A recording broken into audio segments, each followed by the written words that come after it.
And thank you for joining me in this Friday Language Alchemy Live, in which I share communication ideas and tools that can transform your life and relationships. Thank you so much for being here. I'm so grateful you're here, whether you're live watching this with me or whether you're watching the replay.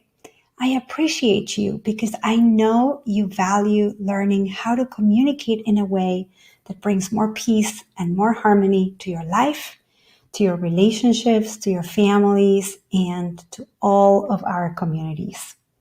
And in this live, I'm going to talk about how to tap into your brain's capacity to communicate authentically. And if you don't know me, my name is Alejandra Siroca from Language Alchemy.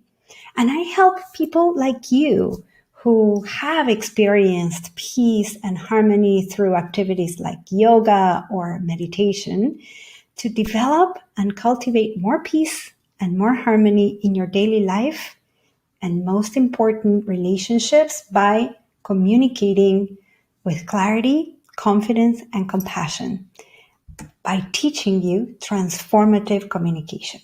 So let's talk about communication and our brains and how the brain has evolved and is helping us communicate when it matters most. You may be surprised in this live, so get ready to be surprised. And this live is packed with information, so you might need to grab a pencil and paper, or maybe just start typing notes, because I assure you, you are going to learn something here. Are you ready? Okay. When we were babies, you, me, all of us, when we were a baby, the part of your brain that was fully developed was this back part of the brain, or the hind side of the brain. And this part of the brain is in charge of safety. That is to say, it's in charge of keeping you safe.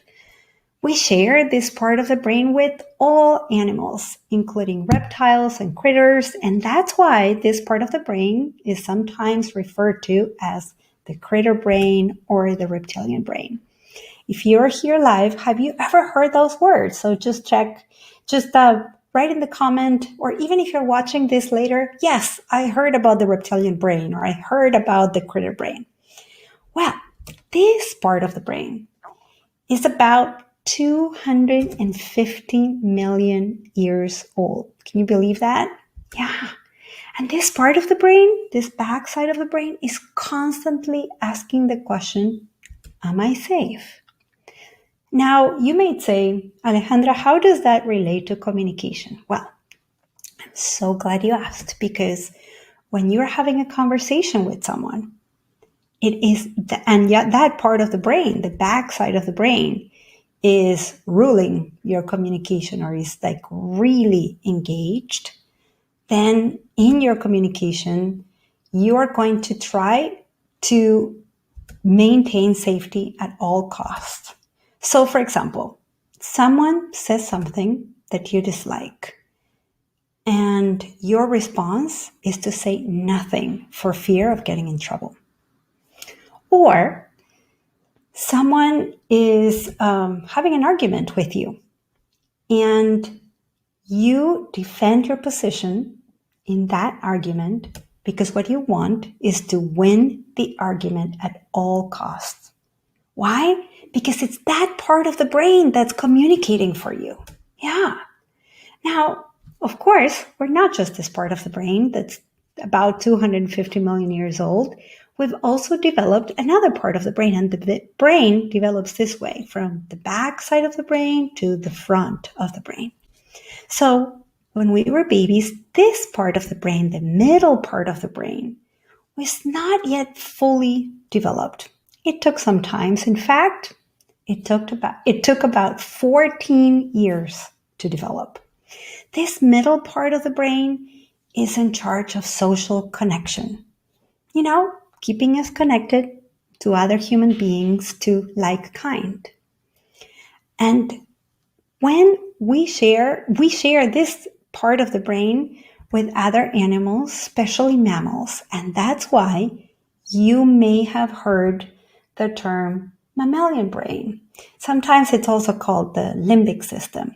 So if you are live here, or even if you're watching this later, type in the comments, yes, I've heard about the mammalian brain, or I've heard about the limbic system. Well, this part of the brain that's in charge of social connection, it's a little younger in its evolution than this part of the brain. So remember I said about 250 million years old? Well, this part is about 150 million years old. Still pretty old, but not as old as this one. And this part of the brain is asking the question, am I loved and do I belong? And you may say, okay, how does this part of the brain impact my communication? Well, when you are interacting with someone, if this part of the brain is the one in charge, then you may say things that are not accurate, like lying, but you're saying things to be liked. Even things that you might consider innocent lies. So for example, let's say that someone says, oh my gosh, I love the opera. And you say, oh yeah, opera is wonderful, but you actually don't care for opera at all. And I'm not talking about Oprah Winfield. Maybe it's my accent. I'm talking about the music, the type of music, opera. Oh. So, okay, you don't want me to do this. I know. Now, let me give you another example. When you are receiving feedback, someone gives you feedback that you disagree with. And maybe you just look at that person and fake a smile and say nothing because you think that if you do, you are going to offend the other. And if you do offend the other, you think that that other person will not want to be your friend anymore and will not love you anymore, will withhold their love, their attention, their friendship from you. So this is how this part of the brain impacts your communication. Now, we're not just this part of the brain, the critter brain, or reptilian brain, or the mammalian brain, or the limbic system. We're not just about safety and connection, because unlike reptiles and mammals, we are human. And even though other animals do have another part of the brain developed, which is the front part of the brain, we have it too. But we have it more developed than other species. And this part of the brain takes about 26 years of life to develop. Yes. So remember this part, it was here when we were born. This part, it takes about 14 years to develop, and this part, about 26 years of human life to develop, approximately. And this part of the brain is in charge of planning, is in charge of creating, it's in charge of innovating, and other activities. Now, this part of the brain is much younger in human evolution than this or this, not 250 million years old or 150 million years old, but approximately just like 2 or 3 million years old. So, much younger. Now, this part of the brain is called the neofrontal cortex or the neocortex. And it's constantly asking questions such as, what would I like? And what can I learn from this?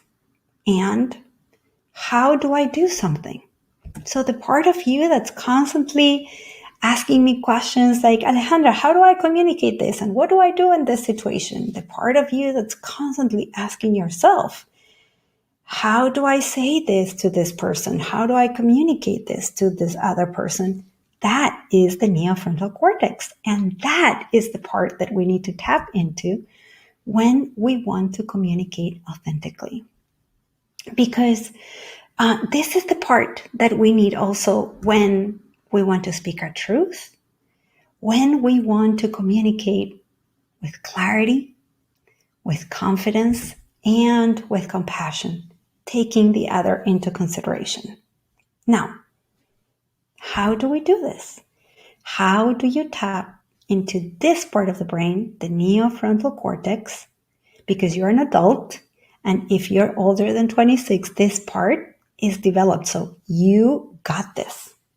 Now, how do we use this part of the brain and tap into it when we are communicating, especially with those relationships that are the most important to us? How do you do this? Well, when you are about to talk to someone who's important to you, or send them a text message, or email them, or have a conversation on Zoom or FaceTime or whatever, you need to ask yourself something. You need to ask yourself some questions before you communicate with them so that you are calling into the capacity of the neofrontal cortex. And the first question you need to ask yourself is, what kind of relationship do I want with this person? What kind of relationship do I want to develop or cultivate or maintain with this person? And once you answer that question, before you type the text message or email or pick up the phone or are in person, now that we can be in person with people, many of us in the US, not in other countries, but in some other countries as well, or even with your mask on, you can ask yourself that question. So now that I know what kind of relationship I want to cultivate or maintain or develop with this person, then you need to ask yourself, how do I communicate in a way that cultivates, maintains, or develops the relationship I want with this person? See, your neofrontal cortex is in charge of choosing, creating, innovating, planning. That's part of your neofrontal cortex. And when your neofrontal cortex is in charge and it has the capacity to choose, the truth is you can find infinite ways of communicating authentically. You don't need a formula. You have multiple ways, infinite ways of speaking your truth, of letting someone know how you feel, of asking for what you need. Now, what happens when we get triggered? Well, when we get triggered, we need to get back into connection with our neofrontal cortex. I'm going to be talking more about this in the lives next week. And also, if you receive my newsletter, I'm going to tell you exactly what you need to do there. Now, I put a guide together. There are some resources here for you. So if you don't want to wait until next week, what you can do right now is that you can go to languagealchemy.com/5 steps. We'll put that link in the comments because I have put together a guide for you to help you reconnect with your neofrontal cortex when you are about to get reacted with someone and you want to redirect that energy of reactivity. So you can download it and you can learn from there. There are 5 simple steps that you can follow. And I'm also going to be talking about this in my weekly mailing list. I send 3-minute videos every week. And this week, I'm going to be talking about what you need to do when you get triggered. When you're communicating this week, I have a little homework for you. Notice what part of your brain is communicating for you. And if you'd love to share, I'd love to know. So DM me. I know you have the capacity to communicate in a creative, innovative way, in an authentic way, when you tap into your neofrontal cortex. So let me know how it goes. And as I said, download the guide or sign up to my mailing list. You'll see the links here in the comments. And I'll see you next week. Thank you so much. Ciao, ciao.